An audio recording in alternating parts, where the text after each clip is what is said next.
Hello guys, good evening, नमो नमः, नमः संस्कृताय। आप सभी का स्वागत है, अभिनंदन है आपके अपने YouTube channel MS classes one में। मैं माला मैम आप लोग के सामने लेकर फिर से उपस्थित हुई हूँ संस्कृत साहित्य का सामान्य अध्ययन। ठीक है, तो हम जो है सामान्य अध्ययन को पढ़ेंगे दोस्तों, जिससे कि यहाँ से प्रश्न हमारे बनते हैं प्रत्येक परीक्षा में, वो किसी भी प्रकार का परीक्षा हो उसमें यहाँ से प्रश्न बनते हैं। तो सबसे पहले हम यहाँ पे पढ़ेंगे नाट्यशास्त्र के लेखक कौन है। तो आचार्य भरत मुनि कौन है। आचार्य भरत मुनि जो है नाट्यशास्त्र के लिखेंगे। और यहाँ पे दूसरा प्रश्न पूछेगा इनका समय क्या है। तो इनका समय द्वितीय शताब्दी इनका समय है। ठीक है, दो क्वेश्चन बनेगा। नाट्यशास्त्र के लेखक कौन है, तो भरत मुनि। और दूसरा बनेगा इनका समय क्या है, द्वितीय शताब्दी इनका समय माना जाता है। दूसरे कवि कौन है दोस्तों, तो काव्य अलंकार है। काव्य अलंकार के लेखक पूछ लिया कौन है, तो भामह है। और जो है इनका समय क्या है, तो इनका समय जो है 500 ईस्वी है। ठीक है, तीसरे हमारे हैं काव्यदर्श। काव्यदर्श के लेखक दंडी हैं और इनका समय हमारा है सातवीं शताब्दी। ठीक है, काव्यदर्श के लेखक कौन है, दंडी है और इनका समय क्या है, 7वीं शताब्दी। ठीक है, अगला तीसरा है काव्य अलंकार सार संग्रह, उद्भट है।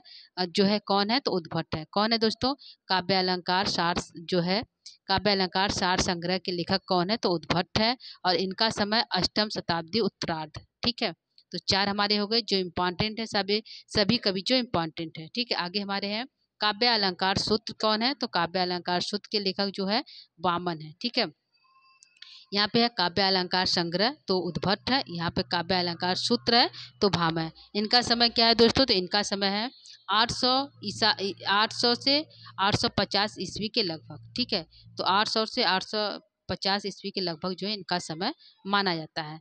अगले हमारे जो है कवि हैं यहाँ पे हैं, अगले हमारे हैं दोस्तों काव्य अलंकार। काव्य अलंकार के लेखक कौन है, काव्य अलंकार सूत्र के वामन हो गए और इनका समय था 800 से 850 के लगभग। और यहाँ पे हमारे काव्य अलंकार के लेखक कौन है, तो रुद्रट है। कौन है दोस्तों, रुद्रट है और इनके नाम क्या है, इनका समय है 9वीं शताब्दी का पूर्वार्ध। ठीक है, अगले हमारे कवि है ध्वन्यालोक। ध्वन्यालोक किसके है, आनंदवर्धन। आनंदवर्धन जो है इनके लेखक है ध्वन्यालोक के और इनका समय है 9वीं शताब्दी।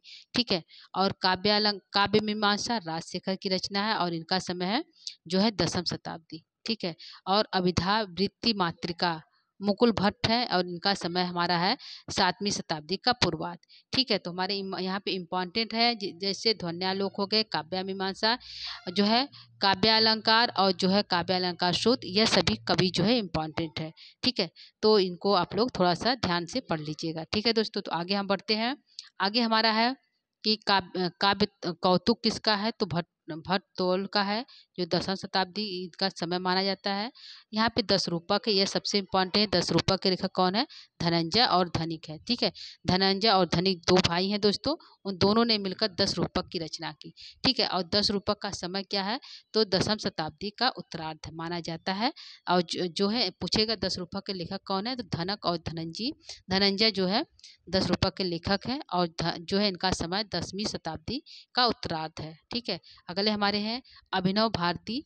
नाट्यशास्त्र की टीका लिखी है अभिनव गुप्त, एकादश शताब्दी। ठीक है, ये हमारा अभिनव गुप्त का हो गया, नाट्यशास्त्र पे टीका लिखा गया है। ठीक है, अगला है ध्वन्यालोक लोचना। ध्वन्यालोक की टीका है अभिनव गुप्त ने लिखा है। ठीक है, आगे हम चलते हैं दोस्तों, यह हमारा हो गया 12 तक, 12 कवियों को। आगे हम कुछ कवि को और ले लेते हैं। ठीक है, तो यहाँ पे हमारे हैं कवि, हमारे हैं काव्य कौतुक विवरण। ठीक है, तो काव्य कौतिक विवरण के लेखक जो है, काव्य कौतिक का विवरण है और जो है अभिनव गुप्त है। ठीक है, यहाँ पे वक्रोक्ति जीवितम कुंतक की रचना है, सीधे पूछेगा वक्रोक्ति जीवितम के लेखक कौन है, कुंतक है। इनका समय क्या है, एक दशा शताब्दी का पूर्वार्ध। ठीक है, 10 1 11 यानी 11 शताब्दी का पूर्वार्ध इनका समय माना जाता है। ठीक, एक दशा यानी कि 11वीं शताब्दी का पूर्वार्ध इनका समय माना जाता है। किनका दोस्तों, कुंतक का। ठीक है, इनकी रचना क्या है, वक्रोक्ति जीवितम रचना है और रचनाकार कौन है, कुंतक है। अगले हमारे व्यक्ति विवेक किसका है, तो महिम भट्ट की रचना है। किसका है दोस्तों, महिम भट्ट की रचना है और जो है एकादश शताब्दी का जो है, एकादश जो है इसका भी, इनका भी जो 11वीं शताब्दी का मध्य है, ठीक है, इनका पूर्वार्ध है, इनका बीच में हुआ है, ठीक है दोस्तों। अगले हमारे तीसरे कवि हैं यानी 15वें हैं सरस्वती कंठाभरण, किसका है तो भोजराज की रचना है और इनका समय एकादश यानी 11वीं शताब्दी का, यानी कि 1050 ईस्वी के लगभग इनका समय माना जाता है, ठीक है। तो यहाँ पे दोस्तों तीनों का जो है रचना इंपॉर्टेंट है। वक्रतु जीवितम जो है कुंतक की है, व्यक्ति विवेक महिम भट्ट की है, सरस्वती कंठाभरण भोजराज की है। यह जो है नाम जो है इम्पॉर्टेंट है, ठीक है। रचना और रचनाकार दोनों इम्पॉर्टेंट है। समय उतना नहीं पूछता है दोस्तों, लेकिन जो है यह पूछता है कि किसकी है, ठीक है। आगे चलते हैं। आगे है श्रृंगार प्रकाश, किसकी रचना है, श्रृंगार प्रकाश भोजराज की रचना है, यानी कि इनकी दो रचना है, सरस्वती कंठाभरण भोजराज की है और श्रृंगार प्रकाश भी भोजराज की है, ठीक है।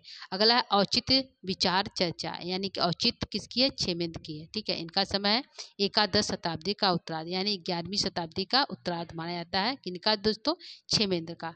रचना क्या है, औचित्य विचार चर्चा। आगे है कवि कंठाभरण, छेमेंद्र की रचना है। और जो है 17वां हमारा है नाट्यकल क्षर रत्न कोश, यानी सागर नंदी की रचना है, एकादश शताब्दी है, ठीक है। अगला है हमारा इंपॉर्टेंट, वेरी इंपॉर्टेंट है काव्य प्रकाश, किसकी रचना है तो मम्मट की है। किसकी है दोस्तों, काव्य प्रकाश जो है मम्मट की रचना है, इम्पॉर्टेंट है। और इनका समय क्या है, इनका समय 1050 ईस्वी यानी एकादश शताब्दी का उत्तरार्ध माना जाता है, मम्मट का समय, ठीक है। अगला 19वां हमारा है अलंकार सर्वस्व, किसकी रचना है तो रूपयक का है और इनका स्वर द्वादश यानी 12वीं शताब्दी माना जाता है, ठीक है। वाग वाग्भट्टालंकार किसका, वाग्भट्ट का, वाग्भट्टालंकार वाग्भट्ट की है और इनका समय 12वीं शताब्दी का उत्तरार्ध माना जाता है, ठीक है। काव्य अनुशासन किसकी रचना है तो हेमचंद की है और इनका समय भी 12वीं शताब्दी माना जाता है, ठीक है। और नाट्य दर्पण किसकी रचना है तो नाट्य दर्पण रचनाकार है रामचंद और गुणचंद। कौन है जो है नाट्य दर्पण पूछेगा दोस्तों, कंफ्यूज मत हो जाइएगा। नाट्य शास्त्र और नाट्य दर्पण दो है, नाट्य शास्त्र भरत मुनि है और नाट्य दर्पण रामचंद और गुणचंद है, ठीक है। 12वीं शताब्दी का उत्तरार्ध माना जाता है, ठीक है। तो ये हमारे हो गए 12 कुछ इंपॉर्टेंट कवि और उनकी रचनाएं और उनका समय। आगे हम कुछ और इम्पॉर्टेंट देखेंगे दोस्तों। यहाँ पे जैसे हमारा हो गया दोस्तों, यहाँ पे हम देखेंगे 23वां भाव प्रकाश, किसकी रचना है तो शारदा तनय की रचना है। भाव प्रकाश रचना किसकी है, शारदा तनय की रचना है। किसकी है दोस्तों, शारदा तनय की रचना है भाव प्रकाश, ठीक है। भाव प्रकाश शारदा तनय की रचना और 13वीं शताब्दी है, ठीक है। तो पूछेगा भाव प्रकाश के लेखक जो है लेखक कौन है तो शारदा तनय, ठीक है। अगला हमारा चंद्रालोक के लेखक कौन है, पीयूष वर्ष और जयदेव, दो माने जाते हैं चंद्रालोक के, पीयूष वर्ष और जयदेव 13वीं शताब्दी का मध्य भाग है, ठीक है। साहित्य दर्पण किसकी रचना है, साहित्य दर्पण के लेखक कौन है तो विश्वनाथ, ठीक है। इनको कविराज विश्वनाथ जो है विश्वनाथ कहा जाता है दोस्तों। तो पूछेगा साहित्य दर्पण के लेखक कौन है तो विश्वनाथ है। इनका समय क्या है 14वीं शताब्दी, ठीक है। कौन सा है 14वीं शताब्दी इनका समय है। अगला हमारा है 26वां एकावली किसका है तो विद्याधर की एकावली है और इनका समय है 1285, ठीक है। आगे हम बढ़ते हैं। आगे हमारा है कुवलयानंद, सबसे जो ये इम्पॉर्टेंट है, कुवलयानंद जो इम्पॉर्टेंट कवि है। पूछेगा किसकी रचना है तो अप्पय्य दीक्षित की रचना है और इनका समय क्या है दोस्तों तो षोडश शताब्दी यानी 16वीं शताब्दी का जो है इनका समय माना जाता है, ठीक है। किनका, कुवलयानंद का। इनकी रचनाकार कौन है, अप्पय्य दीक्षित, ठीक है दोस्तों। अगले हमारे चित्र मीमांसा के लेखक कौन है, अप्पय्य दीक्षित और वृत्त वार्तिक के रचनाकार कौन है तो अप्पय्य दीक्षित, यानी कि इनको तीन रचना है, कुवलयानंद और जो है चित्र मीमांसा और जो है वृत्त वार्तिक, तीन इनकी रचनाएं किनकी, अप्पय्य दीक्षित की दोस्तों, ठीक है। तो इन तीनों में सबसे इम्पॉर्टेंट है कुवलयानंद, सबसे इम्पॉर्टेंट है, ठीक है। तो इसको ध्यान रखिएगा। आगे हमारा है रस गंगाधर, जो है किसकी रचना है तो पंडित जगन्नाथ की रचना है रस गंगाधर। कौन शताब्दी है 7वीं शताब्दी का मध्य भाग है, ठीक है। कुमार संभवम जो है किसकी रचना है तो कालिदास की रचना है। यह एक महाकाव्य है दोस्तों और इसमें सर्ग है तो 18 सर्ग है, ठीक है। 18 सर्ग है और इसमें जो है सॉरी दोस्तों जो है 17 जो है सर्गों में बटा है, 17 सर्ग है और जो है कालिदास की रचना एक महाकाव्य है। आगे हमारे हैं कि हर्षवर्धन किसकी रचना, रघुवंशम किसकी है तो रघुवंशम भी कालिदास की है। ठीक है, किसकी है दोस्तों? रघुवंशम हमारी कालिदास की रचना है और इसमें तो है 19 सर्ग हैं। ठीक है, यह 2 महाकाव्य है, कुमार संभव और रघुवंशम कालिदास की 2 महाकाव्य है। ठीक है, और जो है बुद्ध चरितम किसकी रचना है? तो अश्वघोष की रचना है और इसमें 28 सर्ग है। ठीक है, यह भी एक महाकाव्य है। क्या है दोस्तों? यह भी एक महाकाव्य है और जो है इसमें जो है 28 सर्ग है। सौंदर्यानंद, यह भी जो है अश्वघोष की रचना है और इसमें 18 सर्ग है। ठीक है, यह भी एक महाकाव्य है। ठीक है दोस्तों, आगे हमारा किराता अर्जुनीयम, इसमें 18 सर्ग है। यह महाकाव्य है लेकिन भारवी की है। ठीक है, किसके दोस्तों? भारवी की है, महाकाव्य है। शिशुपाल वधम जो है इसमें 20 सर्ग है और यह माघ की रचना है। ठीक है, और 7वां है नैषधि चरितम, इसमें 22 सर्ग है और यह जो श्रीहर्ष की रचना है। ठीक है दोस्तों, अगला हमारा भट्टिका रावण वध की रचना है और इनको भट्टी भी कहा जाता है। तो भट्टी की रचना भट्टिका। जानकी हरण जो है कुमारदास की रचना और इसमें 20 सर्ग है। इसमें 22 है, इसमें 20 है। ठीक है, 20-25 इतना माना जाता है दोस्तों। तो ये हमारे कुछ इंपॉर्टेंट कवियों में हमारे जो सारे वेरी इंपॉर्टेंट है। ठीक है, क्या है? वेरी इंपॉर्टेंट है, इसको ध्यान रखिएगा। और यह जो 3 हमारे कवि हैं, भारवी, माघ और श्रीहर्ष, यह जो है बृहत्रयी के अंतर्गत आते हैं। ठीक है, बृहत्रयी इन महाकाव्य है, तीनों रचना महाकाव्य है और 18, 20, 22 सर्ग पाया जाता है। ठीक है दोस्तों, आगे हम चलते हैं। कुछ और कवियों को हम यहाँ पे देखेंगे, जैसे हर विजय में कुल कितने सर्ग हैं? तो 50 सर्ग। यह सबसे बड़ा सर्ग है। सबसे बड़ा सर्गों वाला महाकाव्य कौन सा है दोस्तों? हर विजय। किसकी रचना है? रत्नाकर की। किसकी है? जो है रत्नाकर की। और सबसे बड़ा महाकाव्य है हर विजय। इसमें कुल कितने सर्ग हैं? 50 सर्ग हैं दोस्तों। ठीक है, अगला है धर्म शर्माभ्युदय, यानी कुल इसमें जो है सर्ग कितने? 21 है। और किसने रचा है? इसको लिखा है हरिश्चंद्र ने। ठीक है, इसके रचनाकार कौन है? हरिश्चंद्र है। धर्म शर्माभ्युदय। ठीक है, अगला हमारा राघव पांडव वीरियम, इसमें कुल सर्ग कितने हैं? 13 है। इनको कविराज यानी माधव भट्ट भी कहा जाता है। ठीक है दोस्तों, तो यह हमारे इंपॉर्टेंट कवि थे, उनकी रचनाएं थे दोस्तों। आगे हम जो है कुछ महत्वपूर्ण और भी देखेंगे, जैसे कुछ महत्वपूर्ण ग्रंथ है, ग्रंथों का भी देख लेते हैं दोस्तों। जैसे हमारा यहाँ पे है जामवंती विजय, जो है जामवंती विजय को पाताल विजय के नाम से भी जाना जाता है। किसकी रचना है? पाणिनि की। किसकी है दोस्तों? पाणिनि की रचना है जामवंती विजय और इसको पाताल विजय भी कहते हैं। ठीक है, स्वर्गारोहण किसकी है? तो कात्यायन की। इनको वररुचि के नाम से भी जाना जाता है। ठीक है, महानंद काव्य किसका है? तो पतंजलि का है। ठीक है, अगला हमारा प्राग प्रशस्ति किसका है? तो हरिशेर का है। किसका है दोस्तों? हरिशेर की रचना जो है प्राग प्रशस्ति है। सेतुबंध किसकी रचना है? तो प्रवर सेन जो है सेतुबंध के लेखक है। ठीक है, और हयग्रीववध किसकी है? तो भर्तृमेट की है। ठीक है, गौड़ बहू किसकी है? वाक्पति की है। जो रामचरितम किसकी है? अभिनंदन की है। नव सहसा अंगचरितम किसकी है? पद्म गुप्त की है। ठीक है, तो इसमें इम्पॉर्टेंट सभी है दोस्तों, लेकिन इन सभी में सबसे इम्पॉर्टेंट कौन है? तो यह 4 सबसे इम्पॉर्टेंट है। ठीक है, सभी इम्पॉर्टेंट है लेकिन सभी इम्पॉर्टेंट में यह 4 को विशेष रूप से ध्यान दीजिएगा।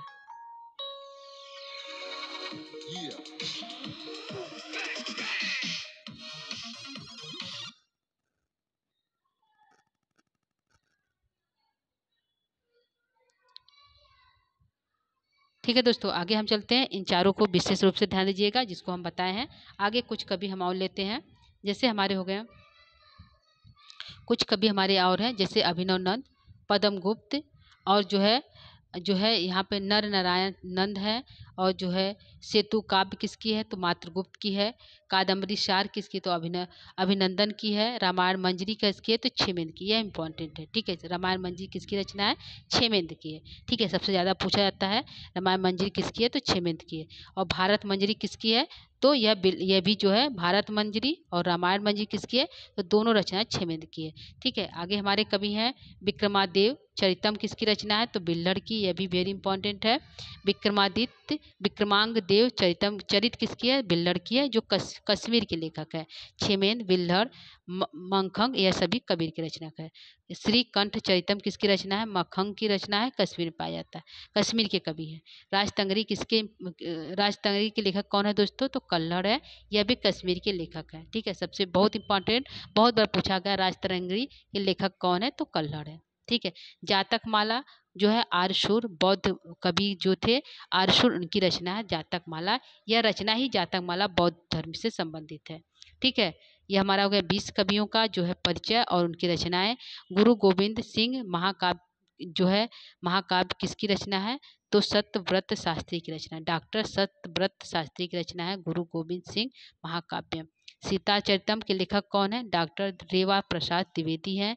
और जानकी विजयम के लेखक कौन है? तो अभिराज जो है राजेंद्र है। ठीक है दोस्तों, तो ये हमारे थे कवि, कुल 23 कवि जो इम्पोर्टेंट है। आगे हम यहाँ पे कुछ और देखते हैं दोस्तों। जैसे यहाँ पे हमारे हो गए संस्कृत वाग्मय के प्रमुख जो है नाट्य ग्रंथ। ठीक है, नाटक है जो है संस्कृत साहित्य के। तो यहाँ पे नाटक हमारा प्रतिज्ञा योगेंद्रायर जो है, अंक भी दिया गया दोस्तों और लेखक का नाम भी। तो प्रतिज्ञा योगेंद्रायर भास की रचना है और इसमें 4 अंक है। ठीक है, पूछता है अंक कितने हैं? प्रतिज्ञा योगेंद्रायर में 4 अंक है, स्वप्न वासवदत्तम में 6 अंक है। दोनों रचना भास की है। ठीक है, कवि कल्पित है और जो बृहद कथा के कुछ अंश हैं। ठीक है दोस्तों, तो इसमें 4 है और इसमें 6। यह दोनों जो एक दूसरे के विपरीत, यानी कि पहला भाग प्रतिज्ञा योगेंद्रायर और दूसरा भाग स्वप्न वासवदत्तम, दोनों कहानी एक ही की है। ठीक है, इसमें उदयन और जो वासुदत्ता पद्मावती पात्र के रूप में है, नायक और नायिका के रूप में है। ठीक है, तो दोनों एक दूसरे से कड़ी से, पहला भाग प्रतिज्ञा योगेंद्रायर है दोस्तों और दूसरा भाग हमारा जो है स्वप्न वासवदत्तम है। ठीक है, आगे हमारे हैं उरुभंगम। उरुभंगम के लेखक कौन है दोस्तों? भास है। एकांकी है, 1 अंकों का नाटक है, एकांकी कहा जाता है। और दूत जो है, दूत वाक्यम जो है, यह भी भरत भास की है, एकांकी है। पंचरात्रम जो है 3 अंकों, इसमें 3 अंक है, भास की है। बाल चरितम 5 अंक है, भास की है। ठीक है दोस्तों, आगे हमारे है दूत घटोत्कच, एकांकी है, भास की रचना है। और कर भार भास की रचना है। और मध्य व्यायोग, प्रतिमा नाटकम और अभिषेक नाटकम, इतने जो है रचनाएं हमारे जो है भास की, यानी कि कुल 13 रचनाएं भास की प्राप्त होती हैं। कितनी प्राप्त होती है दोस्तों? टोटल 13 रचनाएं प्राप्त होती हैं। इसमें से पूछ लेगा कवि कल्पित रचनाएं कौन सी है? तो प्रतिज्ञा योगेंद्रायर और जो स्वप्न वासवदत्तम। रामायण पर रचनाएं कितनी है? तो हमारे 2 हैं, प्रतिमा नाटकम और जो है अभिषेक नाटकम, 2 रामायण पे है। ठीक है, पूछ लेगा जो है यहाँ पे महाभारत पे रचित रचनाएं कितनी है? तो 7 है। कितने दोस्तों? 7 जो है महाभारत से है, यानी कि यहाँ से लेकर ऊपर तक जितने हैं, 2 जो है कल्पित कथाओं को छोड़कर जो 7 कथाएं जो है नाटक है, जो है महाभारत पे लिखी गई है। ठीक है दोस्तों, आगे हमारे हैं अभिषेक नाटकम, रामायण पे है। अभिमारकम और चारुदत्तम कवि कल्पित है जो है, तो भास की रचना है। ठीक है, तो 7 देख लीजिएगा। प्रतिमा नाटकम में 7 अंक है, अभिषेक नाटकम में 6 अंक है, अभिमारक में 6 है, चारुदत्तम में 4 है। ठीक है, तो यह नाटक हो गए दोस्तों जो प्रसिद्ध नाटक है। पूछेगा प्रथम नाटककार कौन है? तो भास है। पहले नाटककार के रूप में कौन है? तो भास है। ठीक है, आगे चलते हैं। मृच्छकटकम एक प्रकरण है जो नाटक का ही भाग कहलाता है। इसमें 10 अंक पाया जाता है। यह शूद्रक की रचना है। ठीक है, किसकी है? शूद्रक की रचना है और जो इसमें 10 अंक प्राप्त होते हैं। मालविका अग्निमित्रम जो है 5 अंक है, कालिदास की रचना है, नाटक है। विक्रमोर्वशी तोड़तक है, 5 अंक है, कालिदास की रचना है।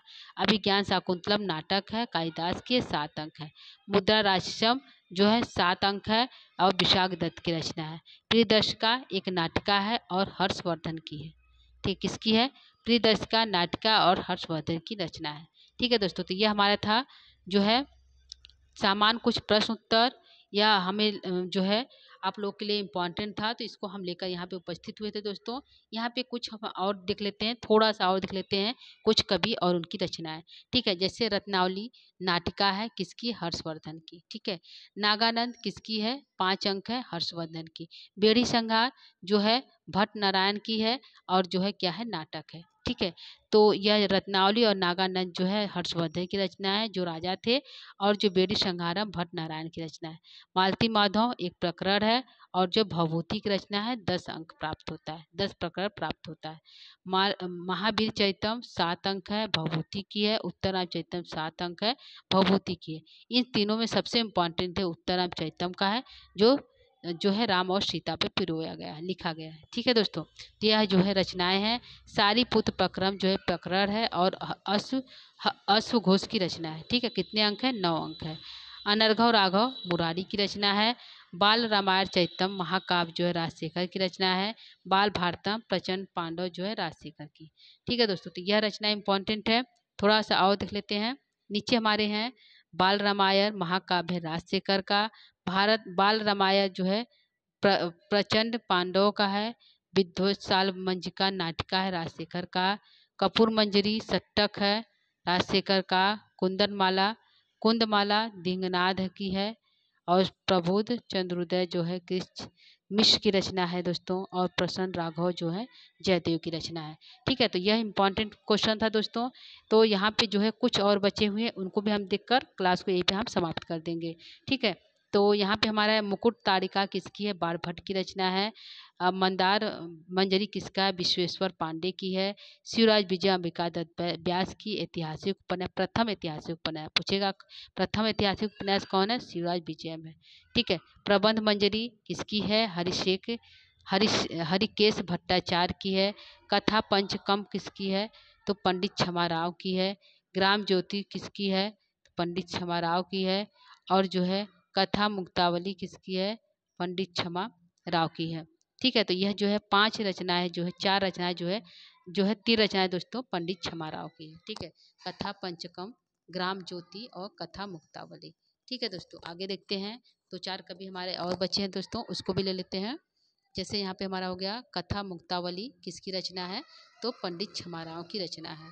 ठीक है, कौमुदिक थाल नियम जो है किसका है, राम शरण त्रिपाठी की रचना है।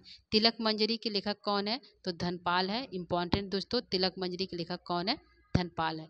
गद चिंतामणि के लेखक कौन है, तो बादी भरत सिंह है, तो यह इंपॉर्टेंट है। और भीम भूपाल चरित किसकी रचना है, तो वामन भट्ट की रचना है।